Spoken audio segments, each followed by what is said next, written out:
What is happening, guys? The Comics Kid 2099 here, and I want to talk to you about a graphic novel that I recently talked about on my Adventures in Speed Reading video that I posted earlier this week, and that is Animal Man, The Meaning of Flesh. And this is the 5th volume in the series of trades collecting the older Animal Man series from Vertigo Comics. Or, as I mentioned in the Adventures in Speed Reading video, this series was actually before Vertigo was a thing. This particular run is before there was a Vertigo Comics, but it, along with several other series, kind of led the way to there being Vertigo. And like I said in my Adventures in Speed Reading video, I did not care for this book. I did not like it very much at all. And also, I want to go ahead and say that this book, I kind of got carried away talking about it on that video. So if you watched that video, there may not be a whole lot else that I have to say in this video. But since I said I would go ahead and talk about it in its own video, I'm going to go ahead and do that. And I do have a few other things to say. Number one, Tom Veikt, I think that's how you say his name. It's the guy who wrote this volume. I think it's Veikt, but I'm not really sure how to pronounce that.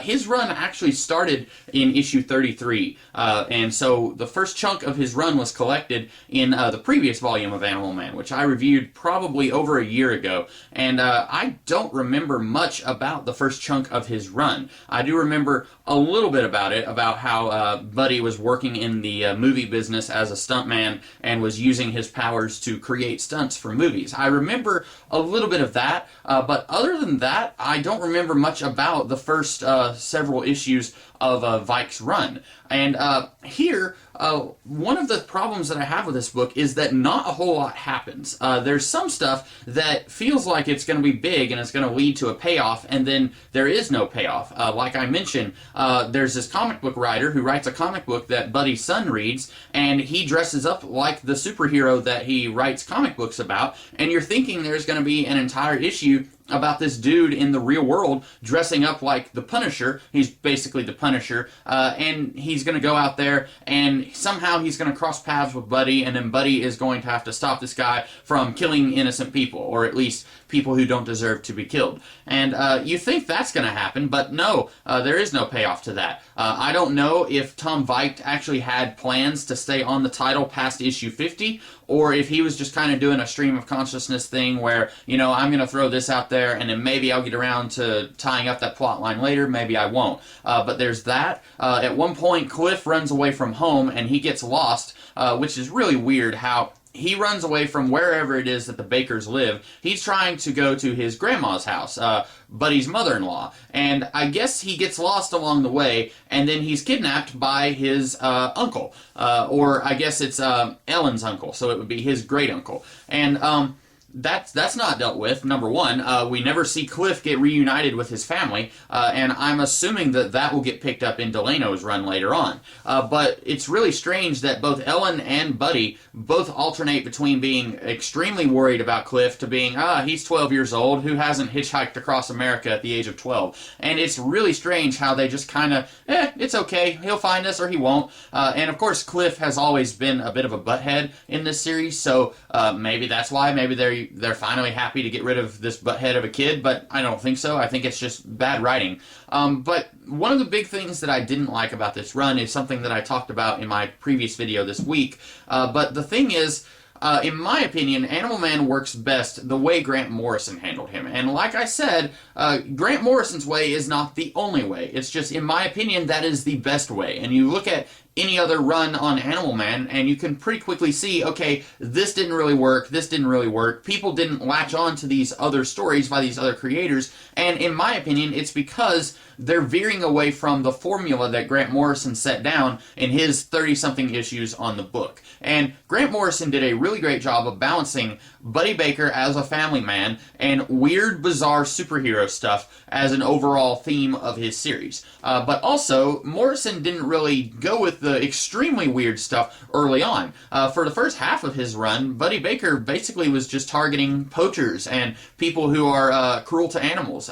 If you're out hunting monkeys illegally in the jungle, Animal Man may pay you a visit. That was the kind of supervillains that Buddy fought in the first half of Morrison's run, and it wasn't until the last half that you started having weird time travel stuff, and the Mirror Master shows up, and then Buddy meets Grant Morrison. Stuff like that. It wasn't really until the last half of that run that started to take more of a front seat to everything else. But even through the end of that series, I feel like Morrison did a really good job of keeping the family aspect balanced with everything else. And one of the big problems that I had with this run is that it ups the family stuff a little bit, but it makes Buddy not a good family man. He hits his kid because he's going crazy because his powers are getting out of control, and then his wife and daughter leave him to go live with his mother-in-law, and then his mother-in-law hates his guts, and every time that they are on screen together, she's always whining at him about something. He's not really a good family man in this book, and I'm not sure if Veidt was just trying to find a way to inject drama into the series, so he thought, you know what, he was a pretty good family man in those issues, now I'm going to pump it up to 11, and he's not going to be as much of a family man. He's going to be worse at this job. I didn't really like that. I feel like the Animal Man that I fell in love with in Grant Morrison's run, he was better at being a father and a husband and even a son-in-law. Of course, we never saw Ellen's parents in that run, but he was better at filling that role in Morrison's run. And so it feels very out of character here when he's not good at that, when he's letting everything else just kind of overwhelm him and he's going insane. And that's basically what's happening. Also, the weirdness here is also kind of pumped up to 11, and in my opinion, it doesn't really work very well. Number one, we have a retcon to Animal Man's origin, which we already had a retcon to his origin in Grant Morrison's run. You had the original origin back in the 50s when Animal Man first appeared. Aliens kidnap him and give him animal powers and put him back on the planet. And then in Morrison's run, that origin is kind of modified a little bit, but it's still aliens by the end of that run. Well, here, I guess Tom Veidt just could not stand that origin, because he almost immediately, it seems like he wants to do something different. And he has this Native Americans are these wise, mystical people who have this ancient knowledge of the planet. He's got a lot of that going on in this run, so if you don't like that sort of thing, you need to stay away from this book, because it does feel a little bit racist in that regard. But he basically says, no, it wasn't aliens, that was just Buddy Baker trying to interpret these events that happened to him in a way that made sense to him, which that's a really weird explanation, because if you look at these flashback issues taking place when Buddy is a teenager, he doesn't look like the kind of person who has a vivid imagination and thinks about aliens a lot. So that's a really weird way to take that retcon, but basically there's this like 10 billion year old anti-entity type thing that's really evil. It's like the ultimate evil in all the universe, and it is wrapped in a cocoon, and then this Native American guy, he takes Buddy when he's a teenager to go and destroy this cocoon, and Buddy tries to destroy it, it doesn't work, and somehow this gives him superpowers. It doesn't explain how all of these other animal avatars get their superpowers, like the Vixen or Buona Beast, or there's this other lady who is palling around with that Native American guy. They are the 4 adult animal avatars, and then Maxine, she is Cliff's daughter, and obviously she got her powers through Cliff being her father. But it does not explain how all these other animal avatars got their powers. And at one point in this book, Buonaby shows up out of nowhere and has been possessed by this evil anti-entity. I think they call it the Antagon or something. And he shows up out of nowhere. He hadn't been in this book since like issue 4 or 5 of Morrison's run on the title. So it had been like 4 years since he had been on this book. And suddenly he's back, and it feels really awkward and out of nowhere. And I feel like the best way, if you wanted to have this big good animal avatar versus evil animal avatar, the best way you could have done this is to have Buona Beast be in this run for like 2/3 of it. Have him be running around the planet, have him be going through a crisis of identity, kind of like what Buddy is going through, and then he gets possessed by the Antagon, and then he tries to take over the world or destroy humanity or whatever it is that the Antagon wants to do, and then Buddy has to stop him. Unfortunately, so much of this run is devoted to Star Labs trying to create somebody who has animal powers, kind of like Buddy. And the guy who is in charge of this particular branch of Star Labs, he gives himself animal powers, and then he goes to fight fight the Antagon near the end of this run, and then he gets exiled in another dimension somewhere. And basically, that whole subplot feels extremely superfluous. All that stuff with Star Labs trying to create someone with animal powers, you could get rid of all of that, and you could do all this stuff with the Antagon. It would take about 5 less issues than what it did take, and it would feel more whole as a story. You could devote more time to Buona Beast getting possessed. It would feel more complete as a story.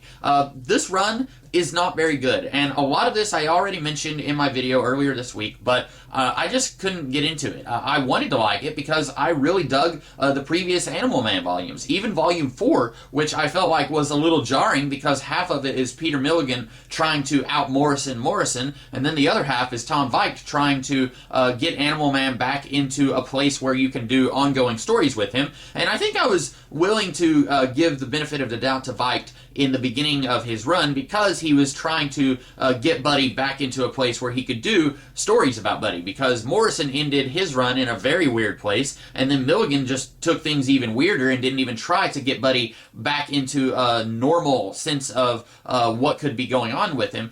So I think I was willing to forgive Tom Veikt in the beginning, but now this whole run just felt like it meandered. It didn't really feel like it had much of a point. The points it did feel like it had were just kind of retconning things so that Tom Veikt could make the character more mystical and less science fiction-y.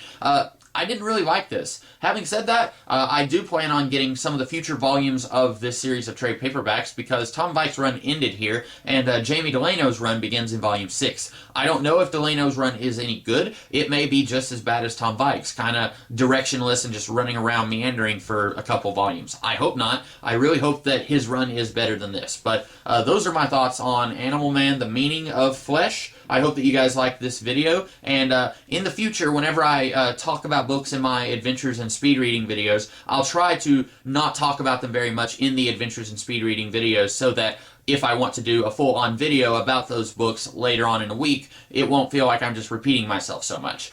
So that's all I had to say about Animal Man, The Meaning of Flesh. I hope that you guys have a great rest of the day, and I will see you guys later in the week with some other videos. Catch you later. Have a great day.